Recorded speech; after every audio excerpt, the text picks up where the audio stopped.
Johnny Carson guests who died in the most mysterious ways. 7 Johnny Carson guests who died in the most mysterious ways. For more than 3 decades, Johnny Carson welcomed America's biggest stars into its living rooms. With his warm smile and effortless charm, Carson made every interview feel like a relaxed conversation between old friends.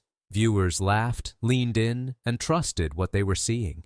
But hidden behind some of those casual moments were futures no one could have imagined. A surprising number of Carson's guests would later die under circumstances so strange, controversial, and unexplained that their deaths still spark debate decades later. There's something deeply unsettling about watching those interviews now, a former Tonight Show producer once revealed. You're seeing vibrant, talented people completely unaware of the bizarre, and sometimes sinister, events that would eventually claim their lives. What makes these stories so haunting is the contrast. The calm, brightly lit safety of Carson's stage versus the chaotic, often inexplicable circumstances surrounding these celebrities' final moments.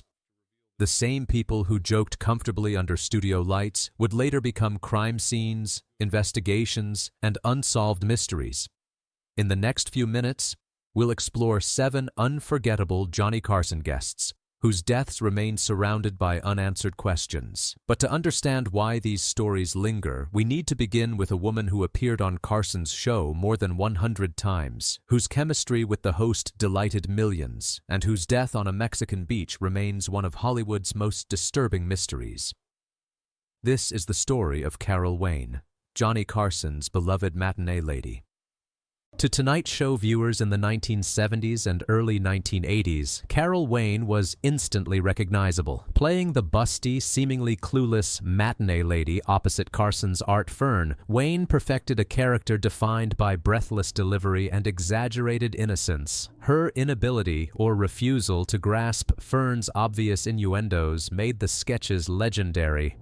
Carol Wayne wasn't just a pretty face, explained a comedy historian. She had impeccable timing and a very specific brand of wide-eyed innocence that made the character work. Her chemistry with Carson was undeniable. But while her professional life flourished, her personal life was unraveling. Friends later described mounting financial troubles, unstable relationships, and an increasing dependence on alcohol and drugs. Those struggles intensified in 1982, when The Tonight Show was shortened from 90 minutes to 60, cutting the tea time movie sketches that had been Wayne's main source of income. In January 1985, 3 years after her final Carson appearance, Wayne traveled to the Mexican resort town of Manzanillo with a companion named Edward Durston. According to Durston, the two argued on January 10th. He claimed Wayne left their hotel room to take a walk along the beach, leaving behind her passport and belongings, and never returned. 3 days later, fishermen discovered her body floating in the shallow waters of Santiago Bay, roughly 12 meters from the hotel. Carol Wayne was 42 years old. The circumstances raised immediate red flags, noted a true crime researcher. Drowning in calm, shallow water is unusual for a healthy adult. Wayne was reportedly afraid of water and wasn't known to swim in the ocean. Adding to the suspicion, Durston left Mexico immediately after filing a missing person report, before Wayne's body was even discovered. Mexican authorities ruled the death an accidental drowning, but the investigation was minimal. No thorough autopsy was conducted, leaving unanswered questions about intoxication, injury, or a possible struggle. Even more unsettling was Durston's past. In a disturbing coincidence, he had also been present at another mysterious death years earlier. In 1974, he was with Diane Linkletter, daughter of Art Linkletter, on the day she fell from a 6th-floor window in what was ruled a suicide. The statistical improbability of one person being connected to 2 unexplained deaths of entertainment figures is hard to ignore, said the investigator. Decades later, suspicion still lingers. Wayne's death remains especially tragic because of the contrast. The woman who brought laughter to millions through exaggerated innocence met an end so clouded in uncertainty that the truth may never be fully known. When Bob Crane sat across from Johnny Carson in the 1960s and early 1970s, audiences saw the embodiment of American charm. Best known as the star of Hogan's Heroes, Crane projected wholesome confidence mixed with playful mischief. He was television's perfect leading man. He had the rare ability to seem both clean-cut and slightly dangerous, explained a television historian. Middle America trusted him, but he still felt modern. What no one suspected was the double life hidden behind that image.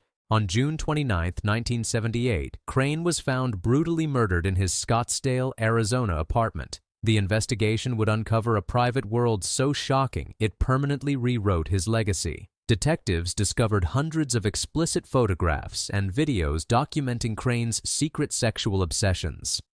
Central to both Crane's hidden life and his death was John Henry Carpenter, a Sony sales manager who introduced Crane to early video recording technology. Together, they reportedly filmed Crane's encounters, building a disturbing archive. Crane performed in a dinner theater production the night before his death. The next morning, he was found bludgeoned, likely with a camera tripod. Despite blood evidence pointing toward Carpenter, weak forensic technology and investigative failures crippled the case. Carpenter was eventually tried in 1994, 16 years later, and acquitted. He maintained his innocence until his death. Crane's murder transformed him forever. Once remembered as a sitcom star, he became defined by scandal and an unsolved killing that still fuels books, films, and documentaries. When Sam Cooke appeared on The Tonight Show on February 7, 1964, he wasn't just another musical guest. He was a revolutionary artist at the peak of his power. That night, he performed A Change Is Gonna Come, a civil rights anthem that marked a turning point in American music. Tragically, that performance is lost. NBC taped over the episode. Just 10 months later, Cooke was dead. On December 11, 1964, Cooke was shot and killed at a Los Angeles motel.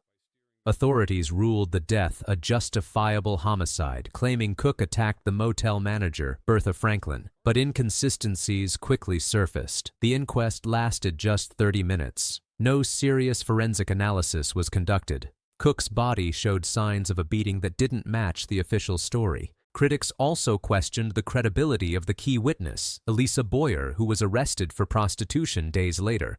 Cooke's family, historians, and civil rights scholars have long argued the case was closed too quickly. At the time of his death, Cooke had founded his own label and publishing company, rare power for a black artist in the 1960s. He was becoming outspoken, influential, and economically independent. His death silenced more than a voice. It halted a movement. When Natalie Wood appeared on Johnny Carson's show throughout the 1970s, audiences saw Hollywood royalty. A child star